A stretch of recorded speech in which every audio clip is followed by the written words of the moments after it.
ચાર પ્રકારના મનુષ્ય છે. એક આર્થ એટલે દુઃખી, બીજો જિજ્ઞાસુ, ત્રીજો ધનની ઈચ્છાવાળો અને ચોથો આત્મા જ્ઞાની. તો ખરેખર જે ગીતા અધ્યાય 7 શ્લોક 16માં આ પુરાવો છે. છતાં ગીતા 7:17 આગળ હું વાંચી સંભળાવું છું. તેઓમાં સદા મારા ધ્યાનમાં જોડાઈ રહેનારાઓ અને એકાગ્ર ભાવથી મારી ભક્તિ કરવાવાળા જ્ઞાનીને તો હું અત્યંત પ્રિય છું અને તે મને અત્યંત પ્રિય છે. આ બધાય ભક્તો ઉત્તમ અને શ્રેષ્ઠ છે, પરંતુ જ્ઞાની તો મારો આત્મા છે એવો મારો મત છે. કેમ કે મને પામવા કરતાં બીજી વધારે શ્રેષ્ઠ ગતિ કોઈ નથી એમ જાણતો તે યોગી એકાગ્ર ચિત્તવાળો થઈ મારામાં જ લીન રહે છે.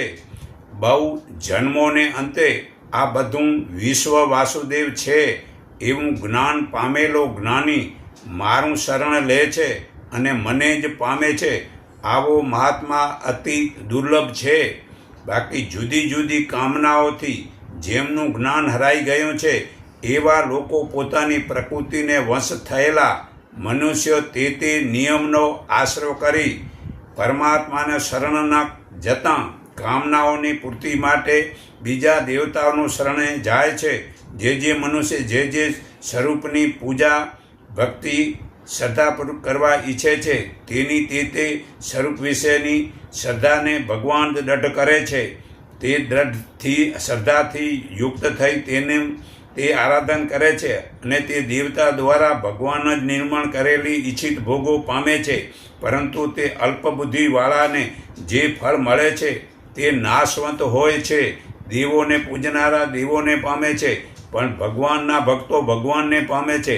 તો ભગવાન પરમ અવિનાશી અને સર્વોત્તમ સ્વરૂપને નહીં જાણતા અજ્ઞાનીઓ અપ્રગટ એવા પરમાત્માને પ્રગટ જન્મ મરણવાળા માને છે.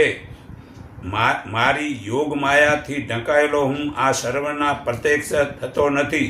તેથી મૂઢ લોકો જન્મ અને અવિનાશી મને સંપૂર્ણ જાણતા નથી. હે અર્જુન, ભૂતકાળમાં થઈ ગયેલા, વર્તમાન કાળમાં જે અને આ ભવિષ્યકાળમાં જે થવાના છે તે ભૂતોને હું જાણું છું, પરંતુ મને કોઈ જાણતું જ નથી. હે અર્જુન, ઈચ્છા અને વેરથી ઉત્પાદન થતાં સુખ દુઃખાદી દૂધો વડે સર્વ પ્રાણીઓમાં ભ્રમિત થઈને સૃષ્ટિમાં જન્મ મરણને પ્રાપ્ત થયા કરે છે. પરંતુ જે પુણ્યકર્મવાળા મનુષ્ય પાપ નાશ પામે હોય છે